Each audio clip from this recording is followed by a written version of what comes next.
Hello and welcome to Sunday. It's a beautiful day outside. I got Shelly down here. We are hitting up chapter 35, The Watcher. So this will be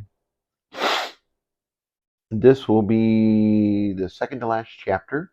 And so chapter 36, I'm almost done with it. Got some stuff to do to it. But I'm hoping to get that finished up this week. Um, it's been a marathon. Um, we started our stuff late. Oh my God. So yes, we're hoping to do a big final push on Monday for everything we need and finish all that up. So anyway, so chapter 35 this week, chapter 36, which should finish everything out next week.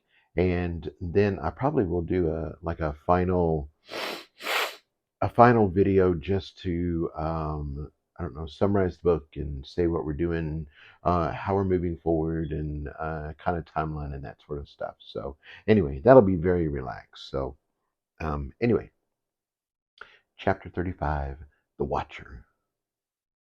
I switched my magic sight back on again and quickly looked around. We were in a massive tunnel, big enough for a subway train. About 20 feet in front of us, a huge hole led downward into the cavern with the beetles. Behind us, the empty tunnel stretched off into the distance. Annabeth said something as our suits morphed back to their regular shape. I looked at her questioningly until I remembered she'd blown out my hearing. Getting eaten made me forget little things like that. I pointed to my ears, then remembered she still couldn't see. My goodness, what a pair we were. Was there a joke about the blind leading the deaf? If not, I needed to make one up. What should we do now? Annabeth messaged. She sounded exhausted. We're going to rest and recover, I messaged back. I quickly planned ahead. Charging into the next battle while we are tired and sore won't do us any good. I'm not leaving this place without the magic water, though. It restores our powers a lot faster than trying to absorb it from the environment, and that is going to be essential for the rest of the tournament. I have to have magic for my shield and other soul creations. You need to have power for your sonic abilities, and we both need magic for healing. The challenges are just going to get harder, so we need to be at our best. That magic water is the advantage we need to win this tournament, especially since we don't have any magical treasures like the other teams. I could have said a lot more, but I stopped. I'm sure she got the idea. What about the core? Annabeth asked. There was a core? Of course there was a core. I couldn't see it myself, but Annabeth's magic sight reached much further than mine. We better get it, I replied with a groan. I was battered and sore too, but I didn't want any beetles to get their mandibles on it. For all we know, they'd eat the core and turn into super powerful beetles. That was the last thing we needed. Annabeth was still riding backpack in order to share my shield, so I got to my feet, made sure she was secure and comfortable, and trudged on down the tunnel. It wasn't long before I saw the core, and I also saw the new midnight rockworm. It was cute in a groundhog kind of way. It was also a lot less threatening, as it was slightly longer than a baseball bat and had a fat little body like it was stuffed full of pillows. As I watched, it scooted forward and picked up a small rock, snarfing it down like a raccoon eating a french fry. It paused for a moment and then slowly scooted forward and picked up another one. I still wasn't sure if this creature was a baby rockworm or some sort of evolved, molted version of the big one. Either way, it no longer had a red aura, and it was doing what it liked to do best: eat rocks and crawl around. I'm sure the pooping rocks would come later. I wished it all the best and left it alone. The core itself was beautiful. It was about the size of a football, and it sparkled like a polished ruby. The color of the core threw me off a bit, but I didn't feel any malevolence from it, and the shade of red was different from the red magic. I had to remind myself that red wasn't a bad color as I carefully picked it up. Incoming, I messaged Penny. It's another Red Eye's core, so we should probably store it securely. It feels mainly like earth magic, so it's probably all right, but it doesn't hurt to be careful. Penny agreed, and soon the worm core was sitting safe in the safe in my throne room. I thanked her, turned around, and trudged back towards the big hole. Once I got there, I laid on the ground and carefully scooted towards the edge. I wanted to see what was going on, but didn't want the red eyes to sense me either. The floor below us was covered in a carpet of beetles. There were so many, I couldn't see the moss at all. I watched them for a minute, but nothing much happened.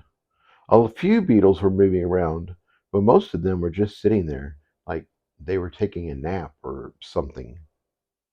I think all the beetles had finished falling out of the ceiling, Annabeth messaged. Yes, I agreed, and I don't see them leaving through the cracks in the wall. Instead, they are just standing still. I wonder what they're doing. Maybe waiting for us to return?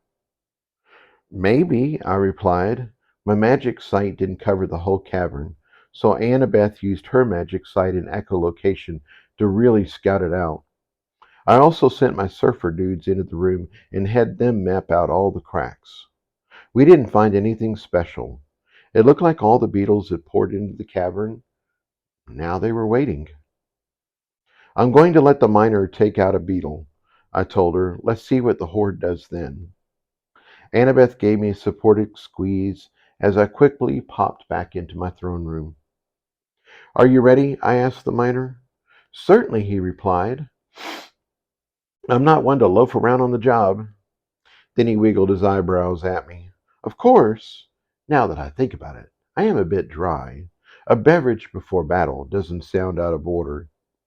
I laughed and summoned another tankard of ale for him. He gave a long pull, followed by a happy sigh.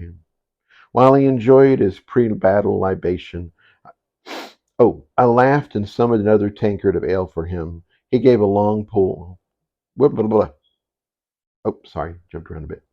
While he enjoyed his pre-battle libation, I scanned him for damage, but he seemed perfectly fine. It was good to see his new armor was working out well. I topped up his magic and let him finish his drink before sending him on his way. I popped back to my regular self as I followed his flight down into the cavern below. I thought he might take a minute to get set up, but instead, he didn't waste any time. He flew right up to the nearest beetle, fired up his circular saw, and cut the red eye in two. I was shocked at how easy it was. The circular blade was so thin, it didn't seem like it was cutting at all. I thought that maybe it hadn't worked until the two halves slid apart. I quickly directed the miner to fly back up to the ceiling and see if the vanquished beetle was going to cause an uproar. Everything stayed quiet. The dragonfly collected the points and the two halves vanished. Everything still stayed nice and calm. I sent Annabeth a messaged high five. Work your way around the room and take out all the red eyes, I told the miner. Only take a few from an area at a time, though. I don't want them to get riled up. If you run into problems, come and see me. I'm going to be using this time to recover. He gave me a thumbs up, waved to the dragonfly, and got started. Meanwhile, I silently backed away from the hole. Then I waited while the magic rope untied itself and Annabeth crawled off my back. I love being able to use red as my shield, but it is also nice to be on my own 2 feet again, she said as she gave a stretch. I gave a big stretch myself. I was sore from being slammed around in the worm's stomach, and it was nice to just manage my own weight for a moment. I directed my surfers to keep an eye out for any new beetles, both in our tunnel and in the cavern below us. Then I picked up then I picked out oop,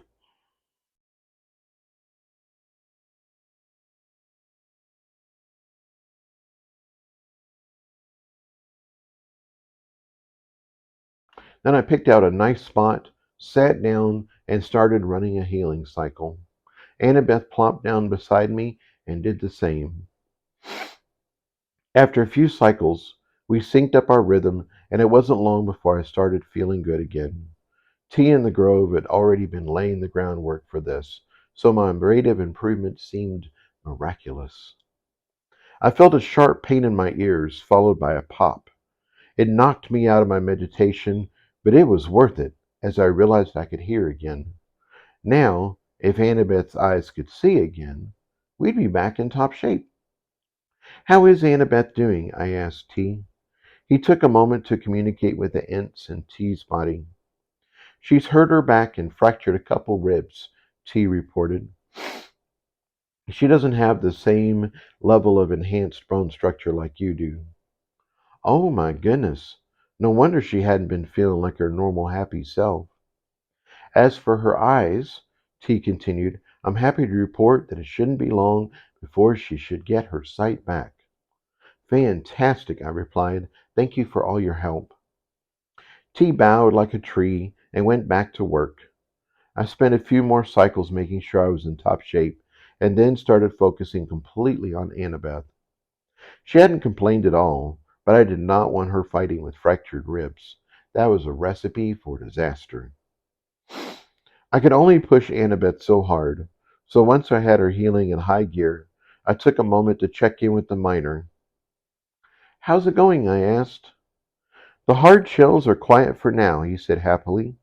They're just sitting there like rocks, and I'm slicing them up like geodes. This new tool you've given me handles like a charm. I'm glad you like it, I replied. The cut is silent, he continued, so it hasn't raised any alarms, and the slice is incredibly smooth. It almost feels like I'm cutting warm butter instead of tough chitin. I wish I'd had this earlier in the day when we were fighting the ants. I wish you'd had that too, I agreed. So how close are you to being done here? I vanquished a little over 300 red eyes, he said. I reckon I have over 500 left to go. I got the impression that he wanted me to stop interrupting him, so I thanked him and left him to his work. It was now time to check in with my bank crystal. Since I had the time, I have a few questions for you, I said. Of course, it replied. I'm still getting used to my new space, but if I can answer, I will. Wonderful, I replied cheerfully. My first question is, how much time do we have left for this round? You have 2 hours, you have 4 hours, 2 minutes, and 12 seconds, it replied. To answer your anticipated follow-up question, that should be enough time to get back to the return portal. It isn't a certainty, as we don't know exactly where we are and what challenges we will face between here and the exit, but as long as you don't get distracted, you should be fine. 4 hours did seem like a good amount of time. It should be enough, hopefully. Thank you for that complete answer, I said with a bow. Now for the next question. How many points do we have? I'd asked him this already, but maybe my crystal had more of an idea now. I was afraid you were going to ask that. My crystal did its imitation of a sigh. The answer is the same as before. I don't know. That's mainly because we're running into red eyes that are not in the data packet Papa Ank gave me. The giant worm you vanquished is not listed, and I expect it will count for a lot of points. It's the same with the beetles. They are, there are smaller creatures on the list, but nothing quite like them. Given how durable they are, along with their ability to work together, I would anticipate they should be worth a point each, maybe more. Since you are vanquishing a horde of the creatures, that creates a big unknown in the score. The crystal sighed again. I'm sure you would like a better answer than that, but that's all I have at the moment. You'll have to wait until you will have to wait until your run is completed or is evaluated. Well, damn, that didn't change anything, but I was sure would have been nice to know how we were doing. Final question. Are you comfortable enough with your new abilities for me to start seriously mapping this place? I'd done a bit of mapping with my creations, but I'd held off really exploring the cavern system. That was going to be a lot of data headed Crystal's way, and I wanted to give it time to get ready. I assume you are going to use your surfer dudes, it replied. If so, I have enough capacity to handle 7 of them at once. I might be able to do more, but let's just try 7 for now. Wonderful, I said, and then turned to my surfers. Map this place, I told them. Find a way back to the entrance that doesn't involve steep climbs or high risks.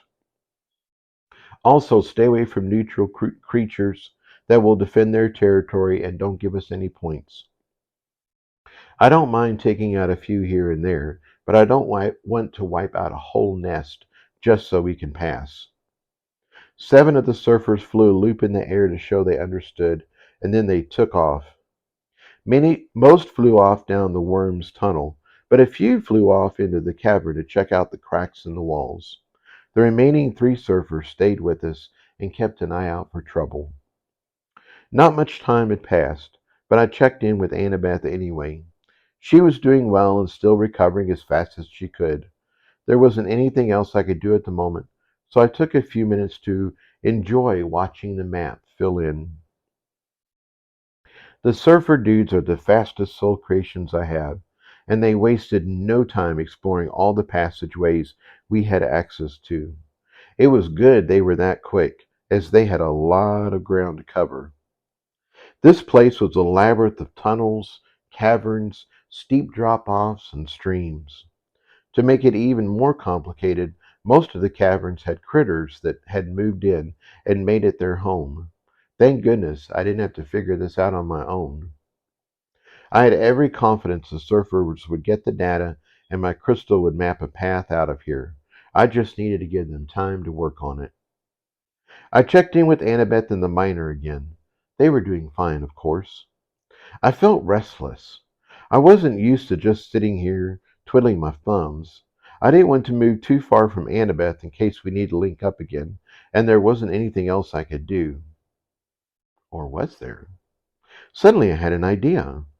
I'd created a whole new self-healing, super powerful material, druidium, that worked both as a nano weapon and armor.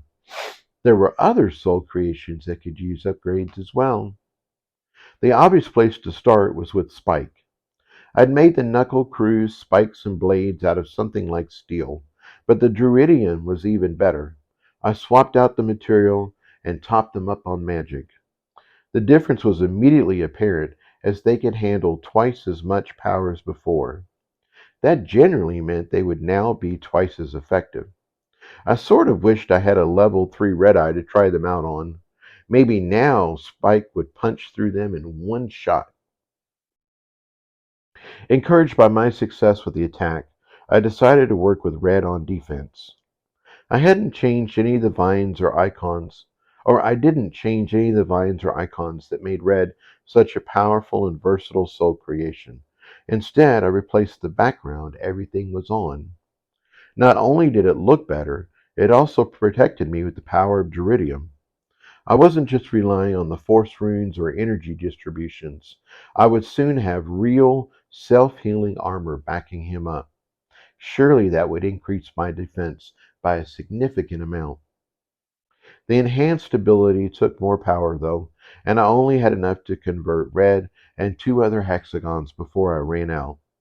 These new, high-density soul creations were thirsty creatures, and I just didn't have the capacity to convert everything at once. I really needed to find a way to gather more magic. I planned on getting more from the pond, but I also needed to make sure Annabeth had enough magic as well. I couldn't do any more upgrades at the moment, so it was perfect timing that my miner showed up.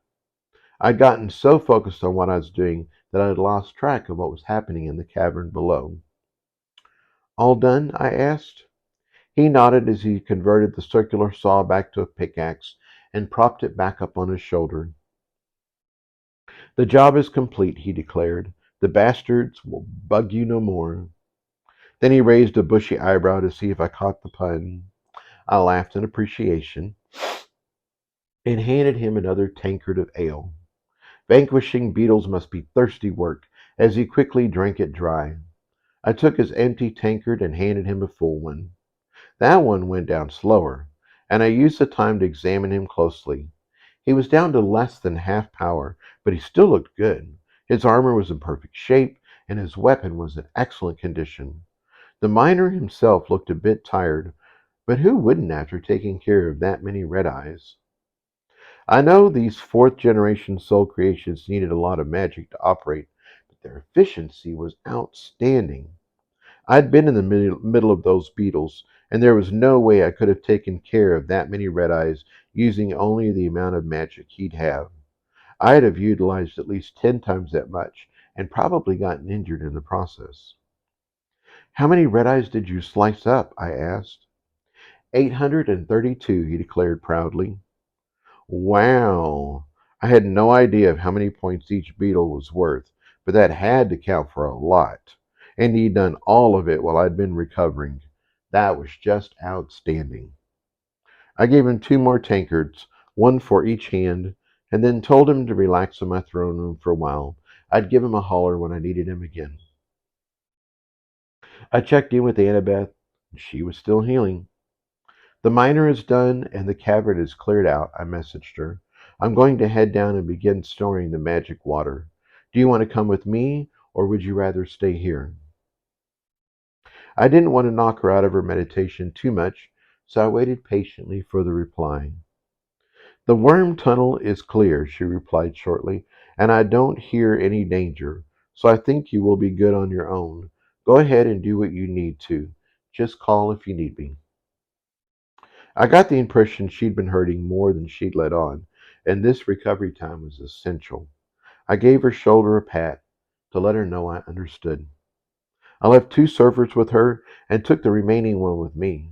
I couldn't resist taking a quick look at the map. It was growing quickly.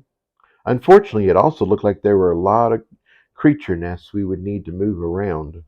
Oh well, I'd worry about that later. For now, I needed to be sure that there weren't any new enemies waiting to ambush me in the cavern below. I cautiously crawled to the edge of the hole and looked down. The cavern was a wreck. It no longer looked like a fairy tale playground. Instead, it looked like a war had gone through there, which, in a way, it had. I sighed regretfully at the loss of such beauty and sent my dude to perform one last check of the cavern. It seemed like it was all clear. My other dudes had already explored all the cracks and small tunnels in the wall and the ceiling. There were no further enemies waiting to ambush me. I dropped through the hole and started walking towards the pond. Even though I didn't see anything, I was still on high alert. Getting swarmed by flesh eating beetles was no joke. Neither was being eaten by a massive mouth slamming down from the ceiling. I think it's understandable that I was nervous. I made it to the pond and knelt down beside it. The water glowed with power, and I felt its presence tingle on my skin. It was the only thing in here that still seemed as beautiful as before. The attack hit me without warning. One moment I was reaching my hand out to the pond, and the next I was being crushed flat by an overwhelming presence. This wasn't a nice glow like the mages in the tournament used, and this was well beyond the aggressive aura peeling force of the level 4 ants. This had weight behind it, like a mountain of rock had landed on my soul. It flexed with authority, like time itself had judged me and had been found wanting. Be still, it commanded. It felt like Annabeth's command when she had made everyone stop, only much more powerful. I couldn't help but freeze. It felt like I was a little mouse and a powerful hawk was glaring down at me. This mage wanted to eat me. That wasn't exactly right. It wanted to own me. But it was more than that. It was filled with rage, and I was the cause. I'd been thinking of this mage as a person, but enough of its intentions came through for me to realize what I was facing. This was the Watcher. More than that, this was the being of power. This was the mage that had been making these red eyes. This was the source of all the problems, at least from my perspective. From its perspective, I was the villain. I was the one taking out its protection. It had invested decades, sometimes centuries, in these movable life forms with the intention of safety and expansion. It had invested power in these creatures, harnessed their wills, and molded their spirits, then had shown them how to do the same to others. All for this moment in time, this moment when its seeds were ripe, ripe with power and potency.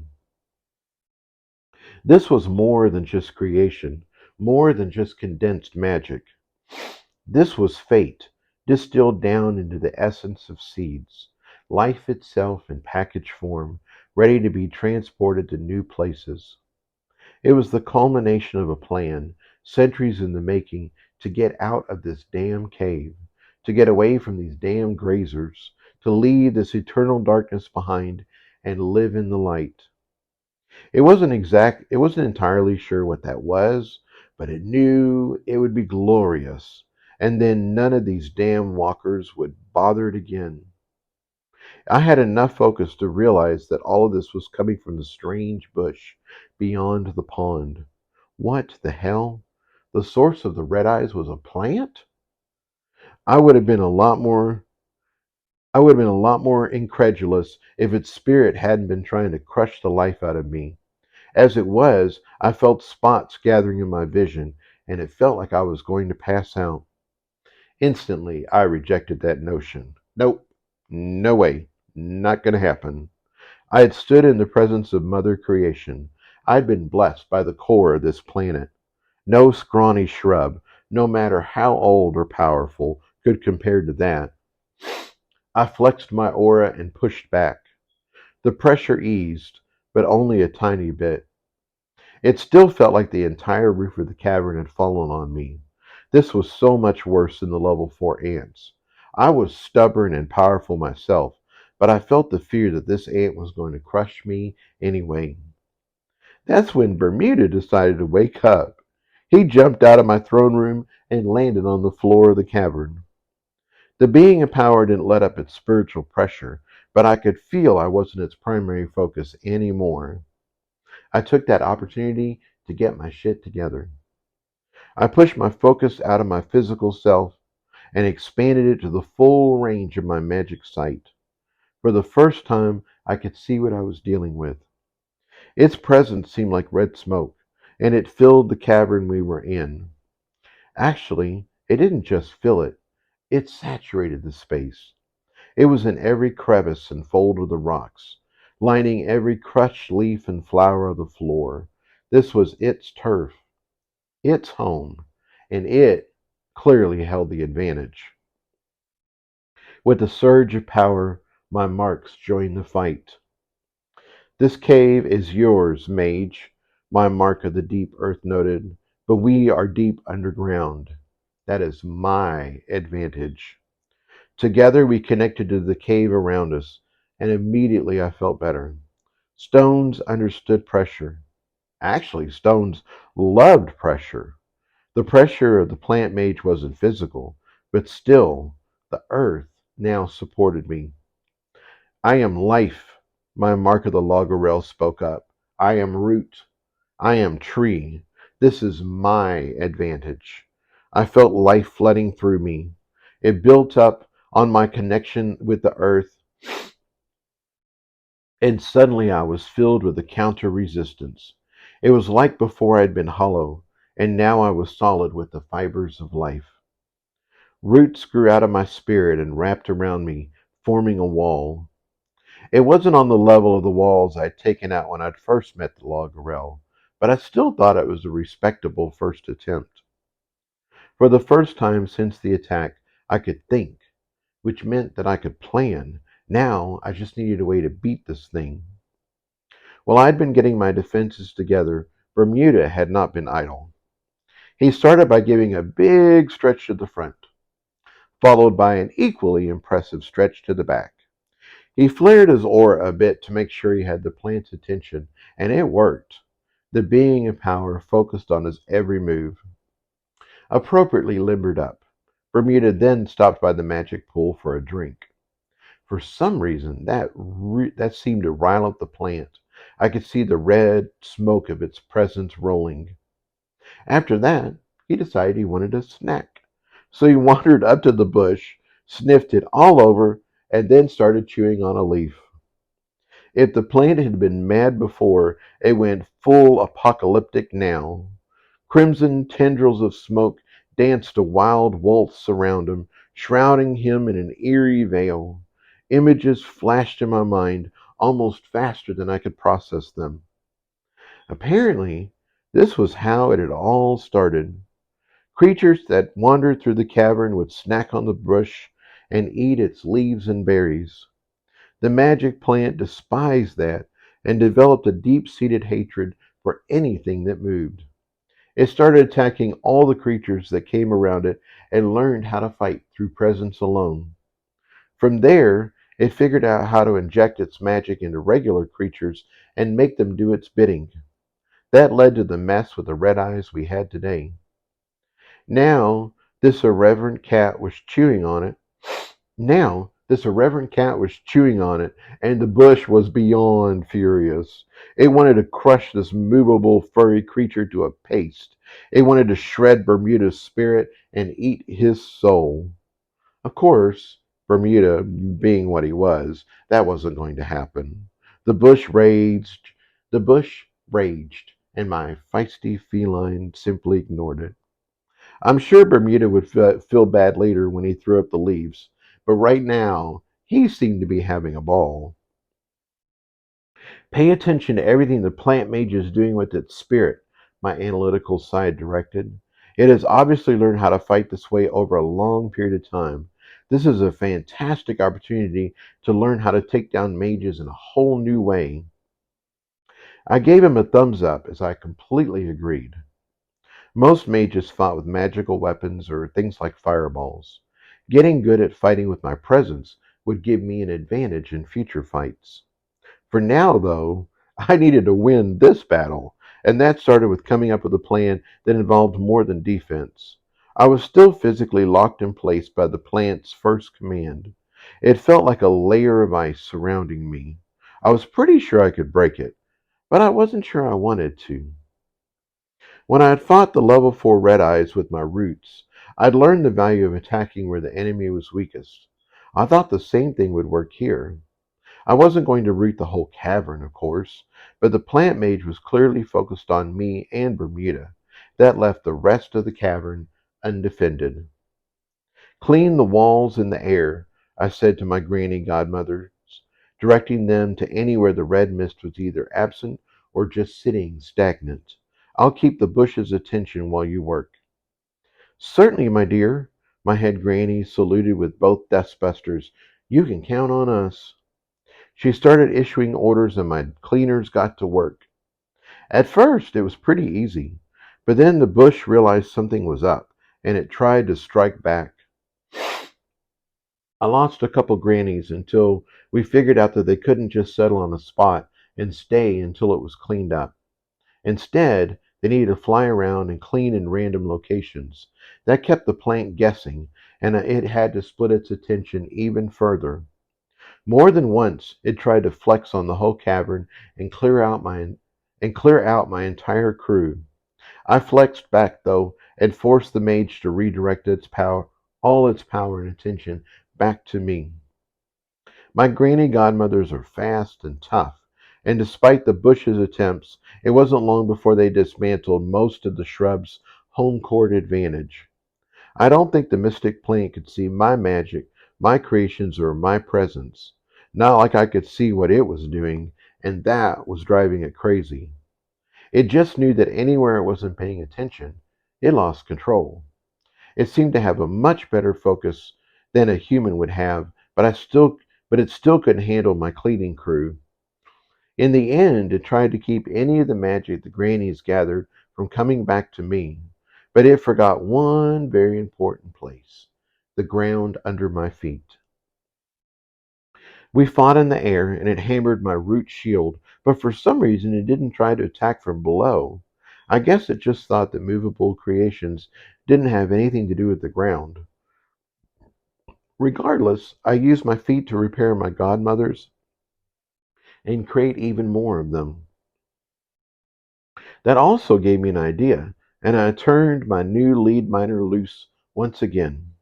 This time, I had him go after the plant's root structure. His cuts were so thin, maybe the plant wouldn't notice there was a problem. He stayed underground and started cutting around the edges of the roots. The plant didn't attack him, so he carefully started working his way in towards the main core. I guess Bermuda decided he wasn't needed anymore, so he grabbed a few more leaves as snacks and took them off to the side. There he chewed them with great gusto, making happy smacking sounds. I'm sure that still pissed the bush off, but it correctly labeled me as its biggest threat, and I soon felt the weight of all its attention. What happened next was almost like a chess match. It started throwing tons of red magic into the mix, as it tried to do to me what I'd done to it, which was to attack wherever I was weak. If I would have been on my own, I probably would have lost. The plant was much better at splitting its focus than I was, but with all my soul creations doing their thing, my team had the upper hand. The way the bush mixed magic and presence was fascinating, and it wasn't long before I started doing the same. I may not be the most intelligent person in the room, but I'm a quick learner. I started with my root shield and added magic to it. I kept it organic, letting the magic flow through the tangled wall like it was water and nutrients. To my surprise, Octa and her tangle got into the game too. She hid in the roots and snagged smaller chunks of red magic as they went by. When she was full, she jettisoned the red ownership like she was shooting ink. Then she swam over and gave me her cleaned capsule of neutral magic. I didn't know she could clean magic like that, and I quickly used the acquired power to make more purple octopuses. Now we were into the magic part of the battle. Penny came out to play. She was in her Athena battle outfit, of course. She wanted to go out and attack the mage directly, but I vetoed that idea. I needed her with me as my last line of defense. She mattered too much to me for her to get injured. The red magic swirled around me like I was in the center of a hurricane. I was winning the edges of the fight, but the plant mage was putting a tremendous amount of pressure on me.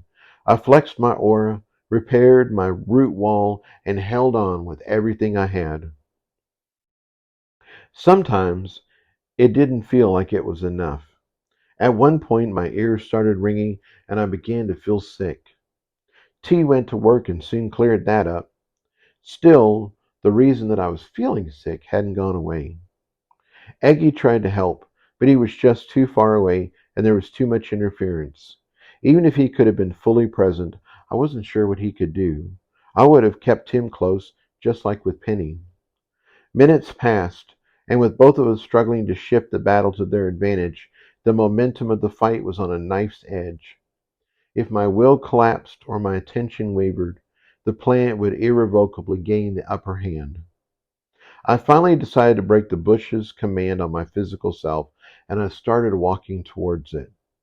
More than the rage, I sensed a growing panic, and the plant mage redoubled its effort to take me down. I sensed that before, it still had the hope that it could own me and turn me into a red eye. Now, it just wanted me dead, and for the first time, it turned loose with its killing intent. I thought it had been bad before. Now it felt like every piece of red magic was filled with razor blades aimed at my heart. The mage's presence and every part of its power now called for my death, and I had never felt anything like this before. Are you getting this? My analytical side was so excited. It is amazing. You've got to learn how to do this. I just groaned and collapsed to my knees. Killing intent comes from killing others, and the plant had spilled a lot of blood over its centuries of life. It was comfortable with killing. It liked to kill. It wanted to kill. And if it could cause every other life form in this entire realm to drop dead, it would happily make it happen. The killing intent gave the bush an edge as its presence turned deadly. Even the godmothers in the tangle had to back off. The collecting magic had turned too dangerous. It felt like the headman was approaching with the axe. My doom was nigh. Death walked the floor of the cavern today. I felt an answering echo from my soul. That was okay. If death walked the floor, then the scythe wasn't coming for me. The killing intent circled me like swords, and resisting that would leave me cut and bloody. So I didn't resist it. I accepted it, and I judged it. I fully connected with the bush, powerful mage that it was, and sent my verdict. I accept that you wish to kill me. I accept that you wish to kill all creatures, both those that move and those that do not, those that lie above ground as well as below. I felt the presence cut me, and my soul grew back stronger. I have heard your intentions. I have seen your actions. I have seen worker ants cut down from behind. I fought with warriors defending their home. As I spoke, I felt my anger rising. I was an honorary member of the Black Ants Hive. Today, justice would be served. You are a scourge, a plague upon the land.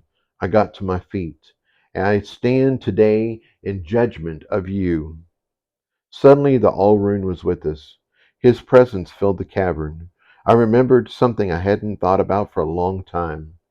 I am a champion of the balance. I declare that you are not part of the balance. I started walking towards the bush. By the power vested in me by the Allrune, I find you guilty. The sentence is death. The plant panicked. Red magic flew everywhere, its killing intent scattered. Through our connection, I heard one clear question. Who are you? I am the destroyer, I replied. That was one of the titles I'd uttered in the Garden of Truth at Sandy and John's wedding. Today, I was going to live up to that title. My killing intent, backed by the authority of the Allrune, occupied the same place as the bush, and I shredded its spirit. My lead miner cut the main root of the plant, and I felt its spirit howl. When I arrived at the bush, I reached down and ripped it out of the earth. I had enough mind to pluck off the berries and give them to Penny for safekeeping before sucking the life out of the physical part of the mage. The leaves turned brown and fell off. The wood twisted and cracked, like all the moisture had been sucked out. I tossed the shrub to the side. It was done. But the source of all red eyes wasn't finished yet. Somehow, its spirit still lived. And this is where we're ending the chapter. All right. So next week, we are going to hit the second half of this battle. And then that is going to be the end of round 2. Okay. And also, there's a birthday this week. Not exactly sure when, but a very wonderful birthday. So happy birthday, and happy birthday to all the holiday birthdays. And I will see you guys next week. All right. Bye.